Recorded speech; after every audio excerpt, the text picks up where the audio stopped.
My ex, male 62 now, and I, female 64 now, got divorced with one infant child in 1987. His support until 1992 was $50 a month. He never paid it. He never worked for a paycheck, only for cash. In 1992, I increased his support to be what he would pay if he earned federal minimum wage. He never paid. He never saw my daughter after she turned 7 in 1993, no cards, calls, nothing, which is good and left our family to be a family. Fast forward to 2004 and my daughter was 18. I started to receive small child support deposits of $64 a week. I'm shocked and dismayed, but happy. A few weeks later I got a call from my ex, Shannon, saying, "Isn't she nearly adult now? Tell them to stop taking the support." I laughed and said, "No, you'll always owe the back amount plus interest. I can't stop it," so he quit working. Then no word from him for years. It comes to 2021 when I get a call from Shannon. Surprised by this, I asked what he wanted. He wants me to fill out a form to forgive his past support of $65,000 plus. He swore that he would pay me directly $300 a month until the balance is paid, 217 months. Now remember, he's been under a court order to pay me child support since September 1987 and has paid nothing. When it was taken from his pay rather than work, he chose to quit his job. I found out through online research that this was about when the Attorney General of Texas, where Shannon lived with his wife, had filed a lien against Shannon for the back child support amount. I had no clue this was done. So Shannon's wife doesn't want him to be on their single-wide deed because of the lien, so she divorced him. This is why he wants me to forgive his child support. He was losing his sugar mama. He's called 3 times since then, and just when I stop laughing, I get another call from him. Am I the idiot for laughing at him in his old age for not letting him off the hook for this $65,000 plus in back child support that I know I will never see a dime of? Not the idiot. This is just hilarious. I'd laugh too if I were you. He should just pay up and take responsibility. In the end, it's your child's right. It's crazy how he thought he could just walk away from his responsibilities forever. He doesn't get to just erase his debt because he's losing his sugar mama. He needs to pay up, and you're right to hold him accountable. Honestly, it's just classic karma in action. He had it coming, and it's satisfying to see things play out this way. Enjoy the chuckle, girl. You've earned it. It's wild how some people think they can just skate by without consequences. His request is like a final act of desperation. What a joke. Looks like the law has finally caught up with him. Justice is slow as dirt, but it's finally come calling. If she writes off the debt for him, she'll never see a dime. He deserves to be held accountable for a change. I hate deadbeat dads who work to game the system. I once worked in the office for a company with a high turnover and realized some guys knew the system so well and how long it took to get a new support order to the employer, and they'd quit a week before it would take effect. A month later they'd get rehired, and it was rinse and repeat over and over. So I started entering orders for people terminated, but had been hired at least twice, and set up an alert for anyone with an order that was rehired. And I'd get on the phone with the CS office for that state, barring a couple that were a PITA, and let them know he'd been rehired and they could fax in a current order. Sometimes I'd have active orders 2 or 3 days after they were hired. Surprise, buddy.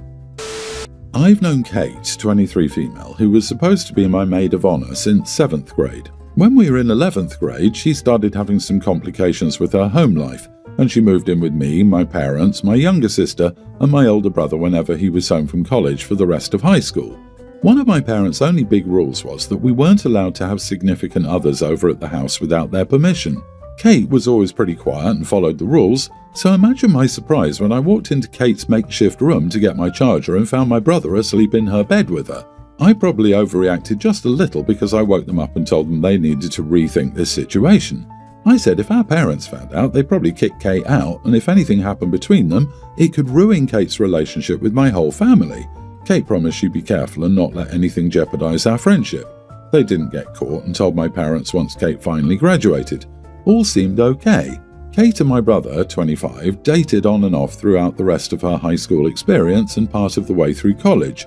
Their relationship was always very unhealthy and unstable, and my brother finally cut ties with her permanently over the summer before our junior year of college, when he graduated and found a job a few hours away. Kate did not handle this well. We didn't talk for a few months, but reconciled when she came home for winter break. We mended our friendship but steered clear of mentioning my brother whenever we're together. My 24 husband and I have been together since my sophomore year of college. Kate had always been the biggest supporter of our relationship, so the choice seemed obvious when it was time to pick a maid of honor after we got engaged. My now husband became close friends with my brother after we got engaged and ended up making him one of his groomsmen. I mentioned this casually in front of Kate, who didn't seem to react much, so I thought we'd be in the clear since they'd broken up about 3 years ago and Kate had had other boyfriends since then. The problem arose 3 days before the wedding. Kate found out that my brother was bringing a +1 to my wedding. Out of nowhere, she blew up on me, telling me I was a horrible friend for letting him do that. I apologized, but reminded her that he is my brother and is important to me too. She stormed out and refused to talk to me the rest of the day. The next day, she arrived at my apartment and apologized for yelling. She said, "I will still attend your wedding if he isn't there." I said, "He?" She responded, "Your brother." Shocked, I explained to her that I couldn't just uninvite him to the wedding. He's my family. She told me she's my family too. I said I could try to talk to him about not bringing a +1, but she shut that down, saying that wasn't good enough because now she knows there would have been another girl there. She then repeated that if my brother was at my wedding, she wouldn't be. She didn't expect me to do what I did, but I told her if she was making me choose which of them I'd rather have at my wedding, I wouldn't choose the person who gave me the ultimatum. I said my brother was coming to my wedding, end of story. She lost her mind, screaming at me before leaving my apartment and blocking me on everything. It's been almost 2 months since everything happened. My wedding was incredible and my cousin stepped up to be my maid of honor. My brother and his date were wonderful company and I'm glad I didn't uninvite them. However, this week I've been reflecting on Kate and I's relationship and have been feeling really down. I can't help but think I might have been a bit too harsh in making the decision I did, but I also don't know what a good alternative would have been. Yes, they're exes, but one of them was my brother and the other was my best friend. What else could I have done? Also, Kate had promised me years ago that she wouldn't let anything between them ruin our friendship. Am I the idiot? Not the idiot. You can't be reasonable with unreasonable people. She's nuts. To have imagined that your brother wouldn't have had a +1 is barking mad, and to imagine that you would have either uninvited that +1 or indeed your brother over her bent feelings from a university relationship from years ago is insane, like clinically insane. I see exes with their current partners quite regularly. It's nothing for a normal adult who can behave within the normal social rules of interaction. The trash has taken itself out. Don't go chasing bin lorries. Wow, talk about biting the hand that fed you. OP, Kate has been a terrible friend for a very long time. You're just used to having her around. You should look at her objectively and think about whether your life is better with her in it or not. In all honesty, you probably dodged a bullet. She sounds like she either would have made trouble for him, girlfriend, or, worse, showed up with an awful +1 of her own and tried to make him jealous. Do not feel guilty. You did nothing wrong. Czech is my wife, 25, and I is 27 first language, but I started learning English at around 10. She didn't and only knows different ways to say hello and goodbye and how to ask for directions. We're currently visiting some family in America. They have an older woman living with them, related but I never asked how, who's rather senile. I left with my cousin and she showed me around the city, leaving my wife watching TV with the old woman. After a while, the woman evidently thought my wife was someone meant to take orders from her since she started telling her to get a blanket. Obviously, my wife didn't understand and didn't want to just ignore her, so she tried to do what she said, but just kept doing a bunch of things the woman didn't ask for, making her angry. The woman got to the point of screaming and my wife called me crying. I hurried home and called my aunt, the host, over, and my aunt got upset at me for leaving my wife with the woman. I said we should have been told that the woman could be like that, and my aunt said it could be assumed that she was unwell. It began to get heated before I excused myself to be with my wife, who was still crying in our room. Neither of us is angry at the woman because of her condition, but I think my aunt is being irrational. Am I the idiot for not expecting my wife not speaking English to be a problem? Why on earth would you leave your wife at home while you went sightseeing with your cousin in the first place? Even without the language barrier and the senile woman, this seems like an idiot thing to do. Throw in the senile woman and a wife who can't communicate with her, and I agree with your aunt. You are the idiot. Exactly, you're visiting the US and your wife doesn't speak English. You leave with your cousin to be shown around the city, and your wife stays home watching TV with an older lady. Neither of you knows who she is or what her relationship is. If your wife doesn't speak English, what does watching TV give her other than moving pictures? And regardless of how obvious it should be that the older woman is unwell, there's a serious communication breakdown. Your wife should have come with you regardless, unless she specifically asked to stay home. Then she should have been made aware of the woman being unwell. Also, the woman should have been made aware that your wife doesn't understand English. That in itself could have avoided the whole screaming match and breakdown. For any confusion, my bio father, Jane, transitioned when I was a teen and lives as a lesbian woman. I, 41 male, grew up entirely with my single mother. Jane, 77 female but a cis man at the time, was a CEO entrepreneur who met my mom because she was scraping by as one of his assembly line workers. Jane abandoned me after I was born because taking care of a baby is impractical while running a business, and my mother already has another kid, so it makes more sense. As I grew, Jane dropped in 1 or 2 times a year to take me on short trips to places she wanted to see. Then she would send my mom angry letters afterward about how improper it was that I sipped the milk directly from my cereal bowl and didn't own 3 levels of clothing for different events. When I was nearly 18, Jane got herself a wretched girlfriend who would later become her wife. Lena, 67, is a trust fund baby who has never worked a real day in her life and has 3 spoiled rotten children. For 2 decades, her relationship with Jane consisted of screaming fights, outrageous jealousy, possessiveness, vindictiveness, and hyper-controlling aggression marked by explosive public tantrums and verbal assaults on everyone else in Jane's life. Many years ago, in my early 30s, she publicly attacked me at Jane's birthday dinner over a completely incorrect idea of why I parted ways with an ex-partner years earlier. She did this in front of my current partner and demanded outrageous and intrusive details about my private life over it. I calmly told her it was none of her business, and I left. Amends were never made because, unsurprisingly, Lena never took responsibility for her outrageous behavior. A few years later, Jane finally divorced Lena, but in the aftermath, we never really got much closer because, frankly, I don't really trust Jane, and she's never been there for me. She still only reaches out to me when it's convenient for her and shows zero reflection on how a lifetime of parental neglect affected me and complicated every part of the way I grew up and found a place in the world. Recently, Jane has decided not just to reconcile with Lena, but that they will soon remarry. She now wants me to accept and forgive all past gripes and grievances, as she has, and become one big happy family. I have held my ground and refused to allow someone so unstable back into my life, especially around my wife or children. I am morally offended by Jane's cluelessness, and in our last conversation I lost my temper and told her off. How can someone who put in less than 1% effort for 41 years now come around demanding the moon and stars from me? Her position is that if I don't allow this toxic, volatile person back into my life, she will disinherit me. I told her to go ahead. Last week, a relative reached out and asked me to go to therapy and reconcile. Her argument?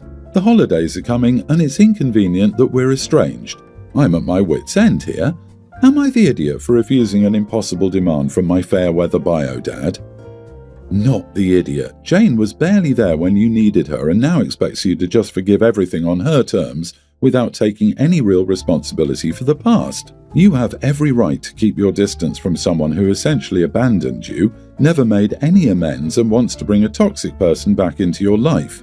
The ultimatum about inheritance is just another attempt to control you instead of building a genuine relationship, and the relative telling you to make peace for the holidays is piling on even more pressure while ignoring your boundaries and what you've been through.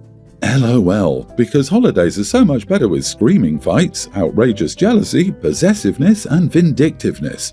Jane has a picture of a Norman Rockwell Christmas in her mind, while you, dear, have a realistic picture and are acting accordingly.